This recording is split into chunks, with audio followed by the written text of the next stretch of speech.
The sun was hot, burning everything below it. The wind carried dry sand, and the sky was colorless.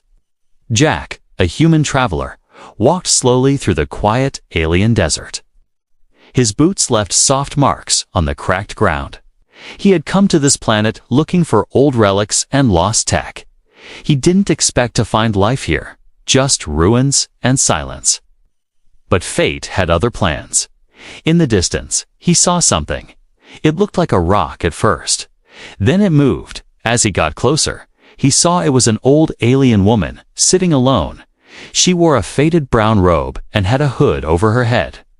Her arms were thin and her skin looked dry like paper. She was coughing softly, her hands shaking.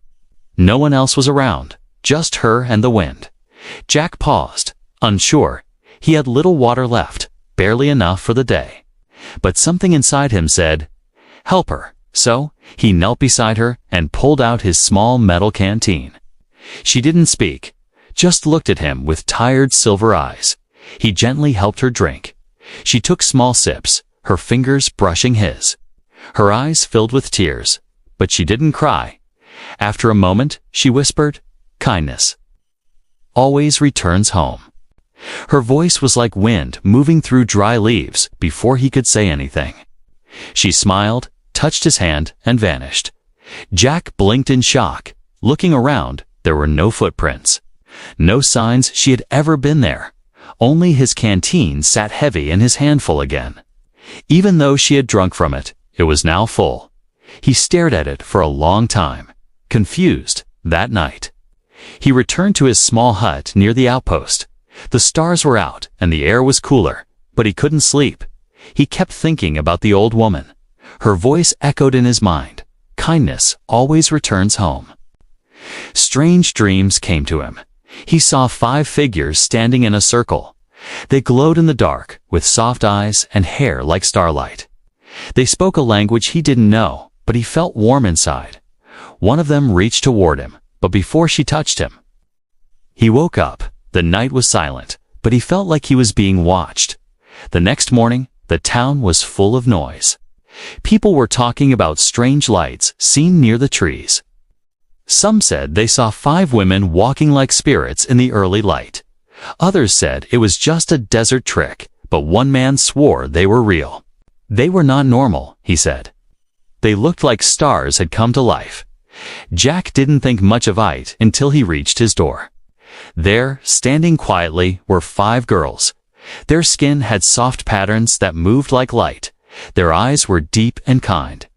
Each one looked different, but they all had the same calm energy. The tallest stepped forward and said, "Our grandmother sends her thanks." Jack's mouth opened, but no words came out. "She said you gave her water," the girl continued. "So now we have found you." Jack's heart beat fast. He looked around, confused, worried, curious. "How do you know me?" he asked.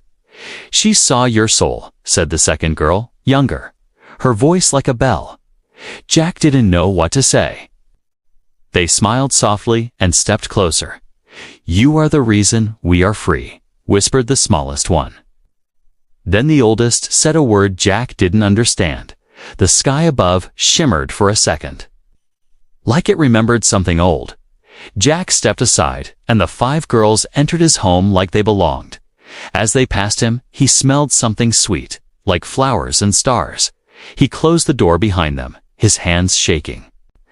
The old alien woman had vanished without a trace, but now her legacy had arrived, and they were calling him Chosen. Jack stood frozen as the 5 strange girls entered his small home. They moved with a quiet grace, like they had walked on this land before it ever had a name. Their footsteps made no sound. Their long robes shimmered with soft colors that seemed to change with the light. Jack had traveled across 5 planets, but had never seen anything like them. He closed the door slowly. His heart beat loud in his chest. He had no idea what to say. He wanted to ask questions, but didn't know where to start. The girls looked around the small home. It was plain, with only 1 bed, 1 old chair, and some tools scattered on the shelf. But they smiled like it was a palace. The tallest girl turned to him. She had calm eyes and soft silver marks on her skin. She said her name was Lyra. She pointed to the others and named them one by one. The youngest was Saya, then Kira, then Yuna, and then the quietest one, named Vila. Jack asked them again why they were here. Lyra stepped forward and gently placed her hand over her heart. She said their grandmother had once been powerful and respected across many worlds. But she was cursed by her own people and left to wander in weakness. She had lost everything except one hope, that one day someone would offer kindness with no demand in return. You gave her water, she said softly. That was the key. It broke the curse. You didn't see an old, useless woman. You saw someone who needed help. Jack didn't know what to say. He wasn't looking for magic or destiny. He just did what felt right. But now these girls stood here because of it. They began to clean the space as if they had always lived there. Saya picked up the broken tools and placed them neatly on the shelf. Kira started cooking something, using glowing herbs from a pouch she carried. The smell filled the room like warm light. Yuna sang softly as she swept the floor with her long sleeves. Vela didn't speak, but drew strange shapes in the air with her finger. They floated for a moment, like dust made of light, then faded. That night, Jack didn't sleep. He watched them silently. They were not normal. They didn't eat like normal beings. They didn't tire. They whispered to each other in a language that made the walls hum. At midnight, Lyra stood up and walked outside. Jack followed her quietly. She walked into the sand and stopped near a flat open space. She knelt and began placing small white stones in a circle. She moved quickly, like she had done this many times. When she was done, she stood and whispered something into the night sky. Suddenly, the circle glowed softly, not bright, just enough to make the ground look like it was breathing. Jack stepped back. "What is this?" he asked. Lyra looked at him. "This is an old sign. It tells our bloodline we are safe, and it warns those who betrayed us that we are no longer hiding." Jack asked who betrayed them. Lyra looked away. "There are some things even stars don't want to remember," she said. At that moment, a traveler from the nearby village passed by. He saw the glowing circle and the strange girl standing in the sand. He screamed and ran in fear. By morning, the whole outpost was talking. Whispers spread Jack was housing alien witches. Some said they saw the girls floating. Others said Jack had made a deal with death. By afternoon, a patrol ship landed near Jack's home. 2 soldiers came out. They were armed and cautious. They demanded to know who the girls were before Jack could speak. Lyra stepped forward. She raised her hand and said one word. The air shimmered like heat rising from the ground. The soldiers blinked, their weapons lowered. Their expressions turned blank. "You came here to check on weather reports," Lyra said calmly. "You found nothing. You are leaving now." The soldiers nodded slowly and turned around. They entered their ship and flew away without a word. Jack stared at Lyra in shock. "What did you do?" She looked at him gently. "We protected what is ours, and what is yours." The world around Jack felt like it had changed forever. He had given water to an old woman. Now he was part of something ancient. And the real story was only just beginning. The sun rose slowly over the dry land as Jack sat outside his hut with Lyra beside him. The wind was gentle, but carried the strange feeling that something ancient was moving again. He had never felt so many questions press into his chest at once. 5 girls had entered his life like spirits from the stars. Now, everything felt different. His home, his thoughts, even the ground under his feet. Lyra sat quietly watching the horizon. The others stayed inside, preparing something with old herbs and glowing stones there. Movements were soft and graceful, but always purposeful. It was like they were following a script written thousands of years ago. Jack finally asked the question that had burned in his mind since the first night. "Who was your grandmother really?" Lyra turned her eyes to him. She said their grandmother was once the star queen of this planet.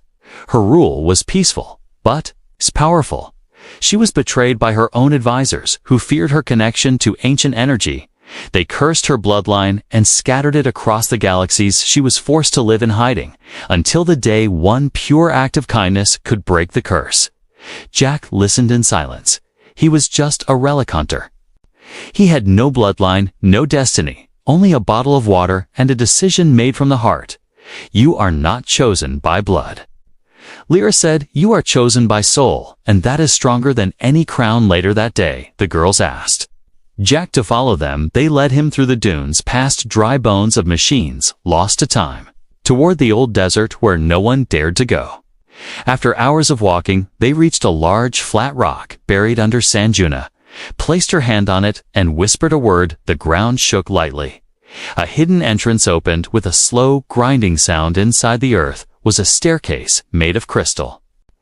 Glowing lines ran along the walls. Symbols Jack had never seen before pulsed like they were breathing.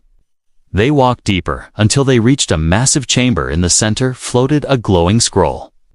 Surrounded by light but untouched by time, Lyra looked at Jack. Only you can touch it. She said, only you can wake it.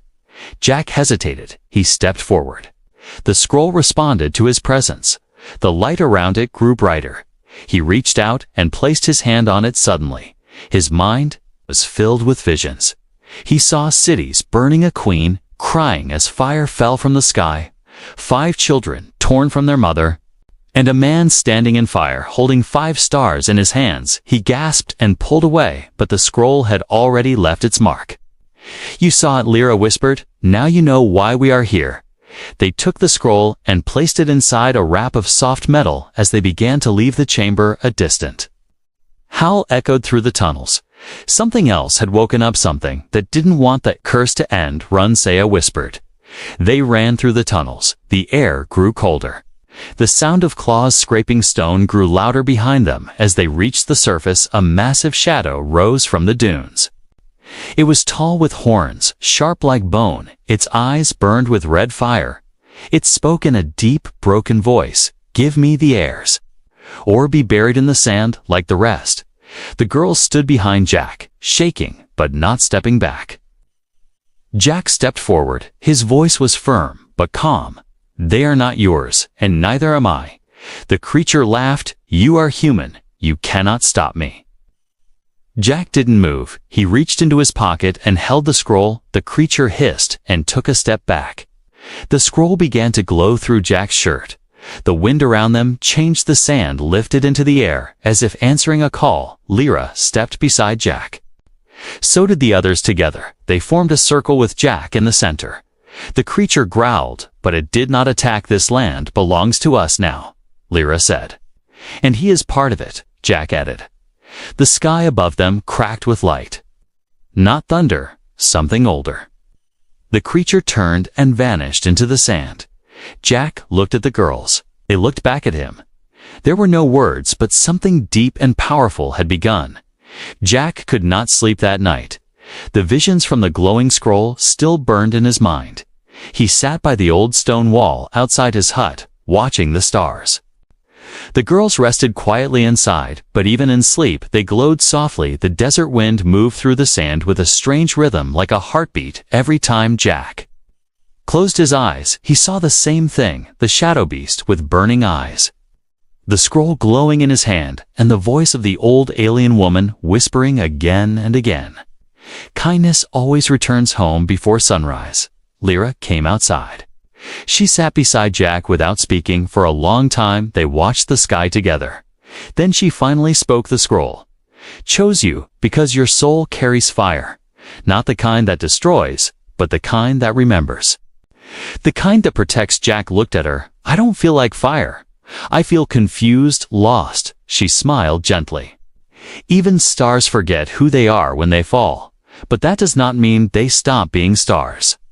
Suddenly, a loud sound broke the silence. A flare exploded in the sky above the forest near the outpost. It was a signal. Red and urgent. Jack stood up. Something's wrong. They rushed to the edge of the woods. Smoke was rising. Flames danced between trees. People were shouting in the distance, but there was no panic, no running, only silence, and one deep voice shouting strange words. When Jack and the girls got closer, they saw it. A strange metal structure had fallen from the sky, half buried in the ground. A ship, but not a human one. Around it stood figures dressed in dark armor with symbols Jack had never seen.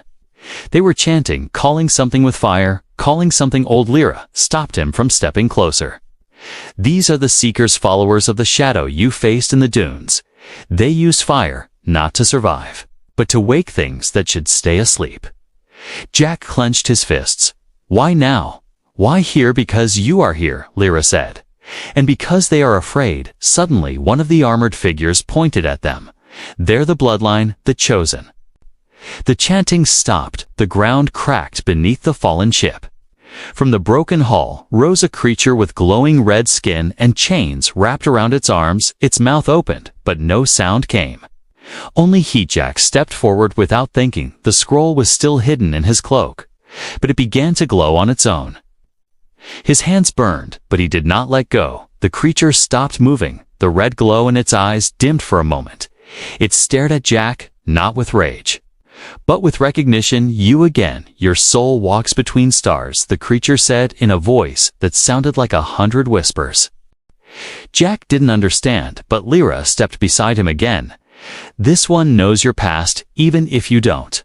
The creature growled. The curse must return. The blood must scatter again. No, Jack said firmly.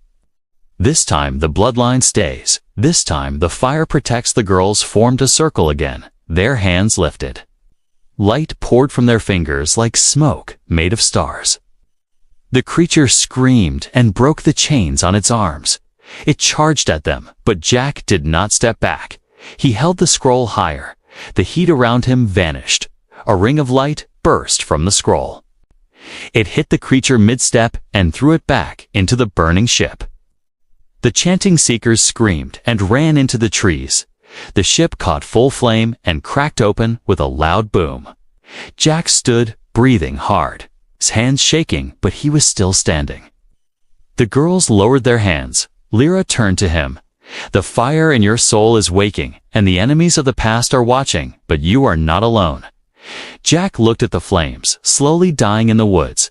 He looked at the stars above, and for the first time, he felt like they were looking back at him. The fire in the woods had burned down to ash.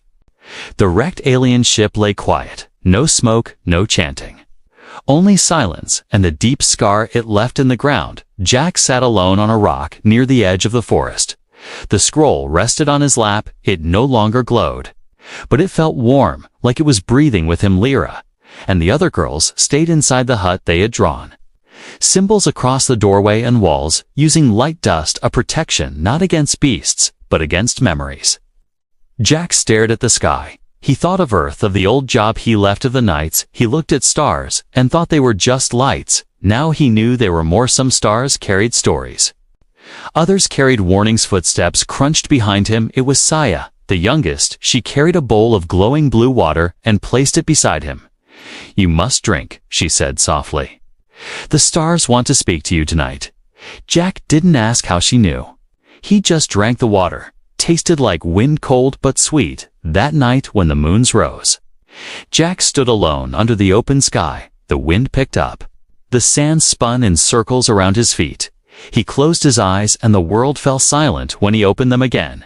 He was no longer on the ground. He was floating above the desert, above the stars below him. He saw himself standing, still and quiet, but his soul had risen into the sky. Suddenly, he was standing in a room made of light, no walls, no floor, only stars, forming a circle. In the center stood a tall figure dressed in robes made of night sky. Its face was not clear. Only its voice filled the space like music. Without sound, you gave water to the forgotten. You received the last breath of a queen. Now you carry a path meant for starlight. Jack could not speak, but the figure continued. The girls are not only heirs, they are keys, and the door they open leads to something older than time. You must protect them, even from yourself. Jack felt his chest tighten. He wanted to ask what it meant, but the stars around him began to pulse. A new voice entered the circle. One that felt darker, colder. He is not ready. He is not of the blood. The stars shimmered. But the first voice spoke again. He is not of blood, but he is of choice, and choice is what changes destiny. Jack was thrown back. The stars spun. The room of light cracked like glass. He opened his eyes and fell to his knees on the ground. Sweat poured down his back. His hands were glowing. Lyra ran to him. The others followed. They helped him stand. "You heard them," she whispered. "You stood in the Hall of Stars." Jack looked at his hand symbols moved across his skin markings that had not been there before. "What am I turning into?" he asked Kira. Placed her hand on his shoulder. "Not something new. Something old that was always inside you." The next morning the sand near their hut shifted. A tall man walked toward them. He wore a white robe and carried no weapons. His eyes were gold like twin suns. He stopped in front of Jack and bowed. "I am the keeper of the quiet flame, and I have waited for you for a very long time." Jack didn't speak. The man reached into his robe and pulled out a crystal. Inside it flickered a small flame that did not burn. He placed it in Jack's hands. "This belongs to you now.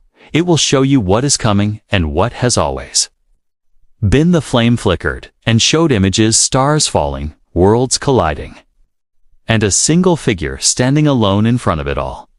It was Jack, but older, stronger, and behind him 5 glowing girls and thousands standing in silence, waiting for him to speak. Jack looked at the keeper. "What am I supposed to do?" The keeper smiled. "Remember the water, remember the choice, then choose again." And just like that, the keeper vanished into air.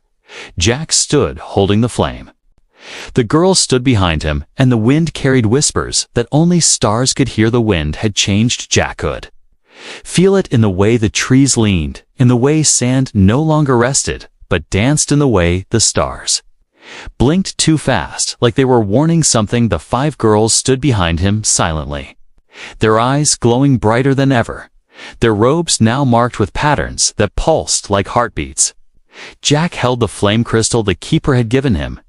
It was warm in his hand, like it knew what was coming. The next night, the flame flickered again, not from wind, but from memory. It showed Jack a new vision, a great hall buried deep under this planet. A throne made of stardust, and a woman sitting alone with a crown too heavy for her head, the old alien queen. The one he gave water to. Her voice echoed again. "Kindness always returns home." He gasped as the image faded. His hand burned, but he did not let go. Lyra stepped forward. "You must take us there, to the Hall of Roots, the place where it all began." Jack nodded. He didn't ask how far or how dangerous. He just packed what little he had. The girls each carried nothing but their light and their memory they left before dawn. The desert stretched wide and quiet, but every step felt guided, like the land remembered their path after hours of walking. He reached a cliff shaped like a giant claw. Lyra placed her palm against the rock. It melted away, revealing a staircase made of smooth glass. They stepped inside, and the air changed. It was thick with silence, not the silence of emptiness, but the silence of listening. The staircase led to a chamber filled with roots, not plant roots, but roots made of crystal. They pulsed with old light. Each one carried whispers, some of joy, some of betrayal. At the center stood a pool of silver water. Jack stepped toward it. The scroll in his pocket glowed again. The girls joined him around the pool. "This is where the blood was cursed," Lyra said. "This is where it must be freed." Suddenly the ground shook. A crack split the chamber wall. From the darkness emerged 3 figures, tall, wrapped in shadow. Eyes glowing red. "Traitors of the Queen, keepers of the curse, you should not be here," one hissed. "The blood must remain buried." Jack stepped in front of the girls. His heart pounded, but he didn't move. "You buried kindness, but it found its way back," he said. The shadows lunged, but before they could strike, the pool of silver water exploded upward like a geyser. Light filled the chamber. The scroll flew into the air. The flame crystal rose from Jack's hand. Both merged into a beam of fire and memory. The beam struck Jack in the chest. He fell to his knees. Symbols raced across his skin. He saw the past, the Queen's coronation, her betrayal, her long walk through the dust, her final drink of water from his hands. He stood again, not weak, not unsure, but awakened. He raised his hands. The light from his chest struck the shadow figures. They screamed and shattered into dust. The girls cried, but not in fear. In release, the roots began to hum. The chamber pulsed with power. Lyra spoke. "The curse is breaking. You have become the bridge between what was and what will be." The pool of water turned gold. The chamber doors opened behind them. Outside a storm was waiting. But not of wind or sand. A storm of ships of beings from distant worlds. All answering a silent call. The bloodline had awakened, and the stars were listening. Jack turned to the girls. What happens now? Vela, the quietest, finally spoke. Now you lead, and with that, the sky cracked open. And history prepared to change forever. The sky burned with light, not from fire, but from arrival. Hundreds of ships stood still above the desert, silent, unmoving. As if they too were holding their breath, Jack stood at the edge of the cliff, the golden pool behind him. The 5 girls beside him, their faces calm, their eyes glowing brighter than ever before. The chamber behind them hummed softly, the roots of memory now pulsing with new life. The curse had lifted, the bloodline was awake, but the real trial had just begun. From one of the ships above, a figure descended, wrapped in white and gold. A tall alien with deep eyes and skin that shimmered like ice. Under sunlight she landed gently. The wind did not dare move as she stepped forward. I am the keeper of star oaths, and I have come to witness what should be impossible. She looked at Jack. You are not of the blood, you are not written in the scrolls, and yet you stand where no human has ever stood. Jack did not answer. He felt no fear, only a strange calm, like he had waited his whole life for this moment. Without knowing it, the 5 girls stepped forward. Lyra spoke clearly. The curse has been broken by soul, not blood. The keeper looked at her. And who speaks for your line now? Who carries the voice of the queen? All 5 girls turned to Jack. He does. A long silence fell. The sky above shimmered. The ships remained still. Jack took one step forward. He held the scroll in one hand, the crystal flame in the other. I gave water to someone everyone else ignored. Not because I wanted power, not because I knew who she was, but because she looked thirsty, because she was alone, because she mattered. That should be enough. The keeper watched him for a long time. Then she knelt slowly, gracefully behind her. Every ship tilted.